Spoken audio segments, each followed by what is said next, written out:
एक गांव में सीता देवी अपना दो बेटी को लेकर साथ रहती थी।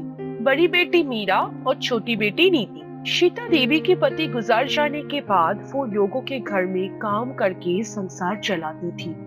मीरा हमेशा सीता देवी की दुख समझती थी, लेकिन नीति कभी भी ऐसा नहीं थी। नीति बहुत घमंडी लड़की थी। वो हमेशा सिर्फ अपना खुद का समझती थी। ऐसा ही एक दिन। माँ, तुम कहाँ हो? माँ घर पर नहीं है।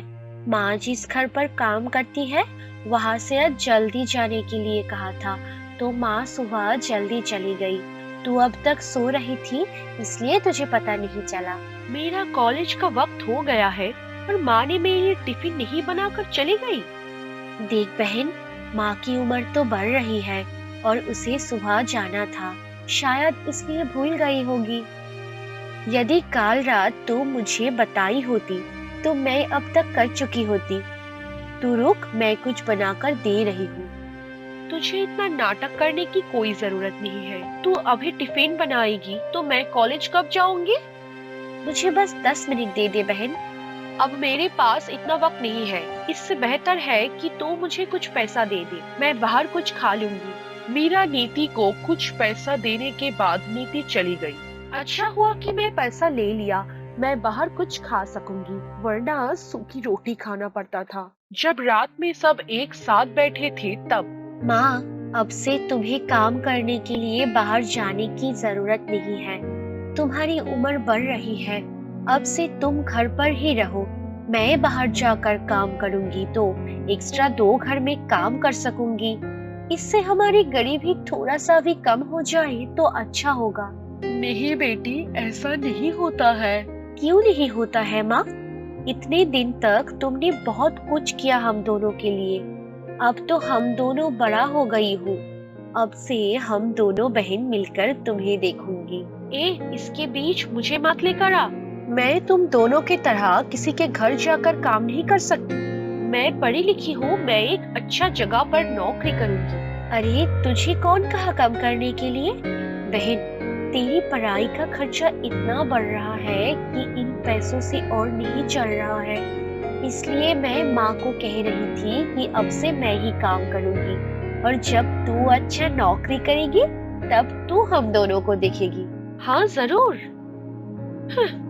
मैं इस गरीब घर में रहने के लिए नौकरी करूंगी? मैं तो नौकरी मिलते ही सीधा शहर चले जाऊंगी, अच्छे से जिंदगी बिताऊंगी और एक अमीर घर का लड़का से शादी करने से ही मेरा लाइफ सेट हो जाएगी। तुमने देखी माँ, मेरी बहन जिद्दी हो सकती है, लेकिन इसकी दिल बहुत अच्छा है। तब से मीरा ही पड़ोसी के घर में काम करती थी और इससे जो कमाई होता था वो देकर जैसे ही करके परिवार चल जाता था। ऐसे ही चलते चलते सीता देवी की तबीयत बहुत खराब हो गया, इसलिए उसको हॉस्पिटल ले जाना पड़ा। तब आप दोनों की माँ को ऐसा बीमारी हुआ है जिसके लिए उनको बहुत सावधानी से रखना पड़ेगा, और ये बीमारी आप दोनों को भी हो ना जाए इसके लिए सावधान रहना होगा। डॉक्टर साहब, मेरी माँ को कुछ होगा तो नहीं? वो ठीक तो हो जाएगी ना? हाँ, सही इलाज होगा तो जरूर ठीक हो जाएगी। आप जल्दी से पैसा जमा कर दीजिए। लेकिन अब हमें पैसा कहाँ से मिलेगा? ऐसा नहीं है तो उनको लेकर घर चला जाइए। सीता देवी को लेकर घर चले आने के बाद नीति घर के बाहर खड़े होकर, माँ की बीमारी अगर मेरी शरीर के अंदर आ जाएगा तो क्या होगा? माँ का इलाज करवाने का पैसा नहीं है, बल्कि वायरस और भी बढ़ जाएगा।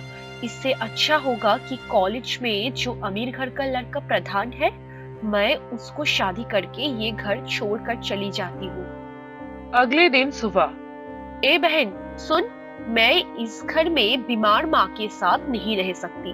तू यहाँ माँ के साथ रहकर मर जा, मैं यहाँ से जा रही हूँ। रुक बहन, अब तू अकेला कहाँ जाएगी? मुझे कुछ दिन का वक्त दे दे, मैं सब कुछ ठीक कर दूंगी, लेकिन घर छोड़कर मत जा। आज मैं प्रधान से शादी कर रही हूँ और अब से उसका घर पर ही रहूंगी। अब से मुझे ये गरीबी नहीं झेलना पड़ेगी, मैं अमीर हो जाऊंगी। प्रधान नीति को शादी करके घर ले जाने के बाद नीति देखी कि प्रधान का माँ और बहन खड़े हैं। अरे प्रधान, ये तू किसको लेकर आया है? ये नीति है, मेरा पत्नी। वो बहुत गरीब परिवार का लड़की है, बहुत दिक्कत में पड़ गई थी, इसीलिए मैं उसको शादी करके ले आया हूँ। ठीक है, अब जब शादी कर ही लिया है तो मैं और कुछ नहीं कर सकती। अंदर आ जा। नीति इस घर में आने के बाद अच्छा दिन बिता रही है, वो अकेला घर में। मैं एकदम सही घर पर आई हूँ। अब से कुछ दिन तक सबके साथ मुझे अच्छा व्यवहार करना पड़ेगा, खासकर अपनी सासू माँ के साथ। सासू माँ से सारा संपत्ति मेरा नाम पर करवा लूंगी और इस घर में रानी बनकर रहूंगी।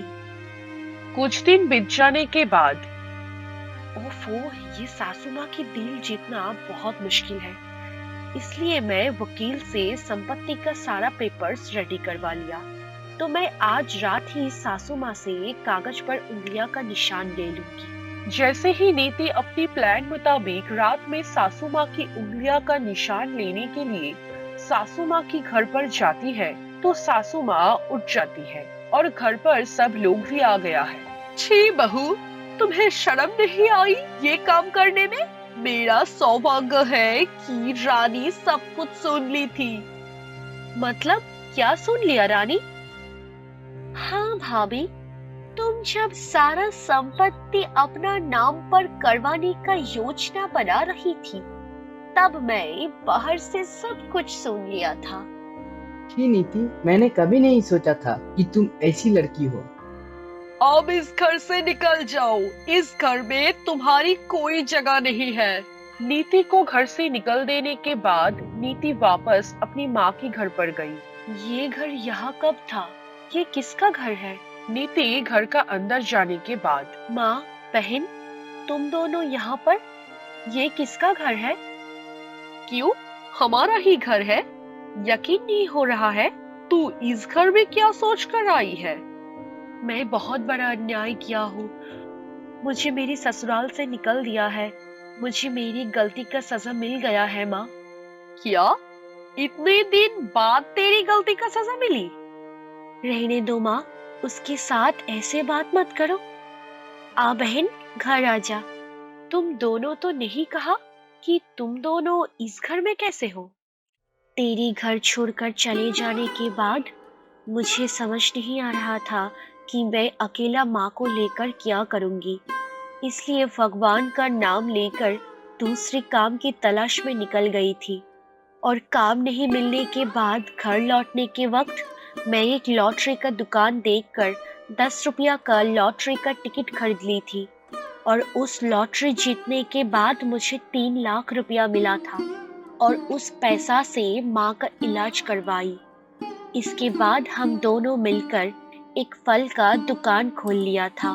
फल का व्यापार इतना अच्छा चल रहा था कि उससे एक बड़ा घर भी कर लिया है। मैं तुम दोनों के साथ भी बहुत बड़ा अन्याय किया हूँ, बहुत बुरा बर्ताव किया हूँ। मुझे तुम दोनों माफ कर दो। तुम दोनों के बिना मैं कहाँ पर जाऊंगी? रहने दे बहन, ऐसे बोलने का जरूरत नहीं है।